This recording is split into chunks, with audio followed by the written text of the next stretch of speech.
Smartwatches are in a somewhat limbo state right now, and it looks like there's not much going on in the development of these devices. Despite the seemingly decline in the production of smartwatches, Samsung, being the tech giant that it is one of the few brands that's left making an active push in the smartwatch scene. In 2017, Samsung released 3 new models in its Gear line of wearables, including a mid-range model, the Gear Sport, a $299 or 15,000 peso smartwatch that sits in the middle of the top-tier Gear S3 and the pseudo smartwatch Gear Fit 2 Pro. With its compact build and a more affordable price tag, is it a smartwatch you should consider buying? This is Geek Republic, and this is my review of the 2017 Samsung Gear Sport. Design-wise, the Gear Sport follows the design language implemented by Samsung in recent years. This means the watch has a circular face with a touchscreen, a couple of buttons at the side, and a rotating bezel for easier navigation.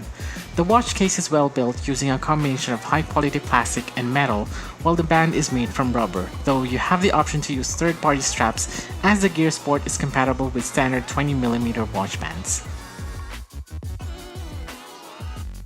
The Gear Sport uses a 1.2-inch Super AMOLED display and produces very crisp images. The AMOLED panel also provides great contrast, which is especially clear when you're using a watch face with a dark background. The watch is powered by a 1GHz dual-core processor with 4GB of storage and 768MB of RAM. This combination provides for a snappy user experience with very minimal lag. As for longevity, the Gear Sport has a 300mAh battery, which during my review was able to last for around 3 days on a single charge, using it mostly for notifications and fitness tracking. Samsung's choice of materials for the Gear Sport, although good for build quality, meant that the watch case had to pack some additional weight that made it quite heavy on your wrist. Another thing to note is that the watch has a fixed orientation, and for the most part, it seems Samsung designed it only for people who wear their watch in their left hand. Although you can still use the Gear Sport on your right hand, you'll likely end up accidentally pressing either the back or home button with your forearm. The watch runs Tizen 3.0, and Samsung is marketing it as an agnostic watch that runs both on Android and iOS. However, in reality, the Gear Sport's full set of features only works well with Samsung phones. I tried it out both on my iPhone and 2 of my Android phones and found that there is a significant amount of compatibility issues, especially with apps.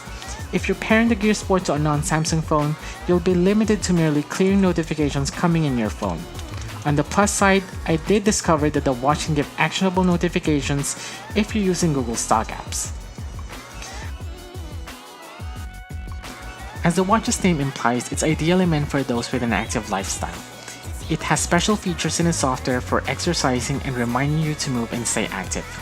As a fitness tracker, the Gear Sport works as advertised.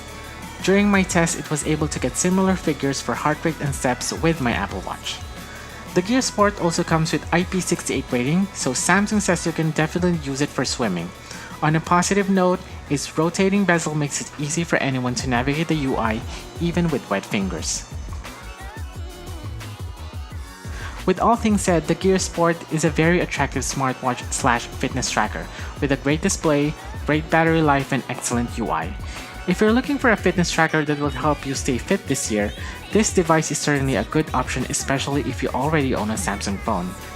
In case you're after a good smartwatch and you're using a non-Samsung phone, you might be better off buying an Android Wear device or an Apple Watch, as Tizen OS has a number of compatibility issues that limits its usability as a watch. So there you have it. If you like what you've seen in this video, consider hitting the like button, or better yet, subscribe to my channel for more videos. See you in the next one, guys.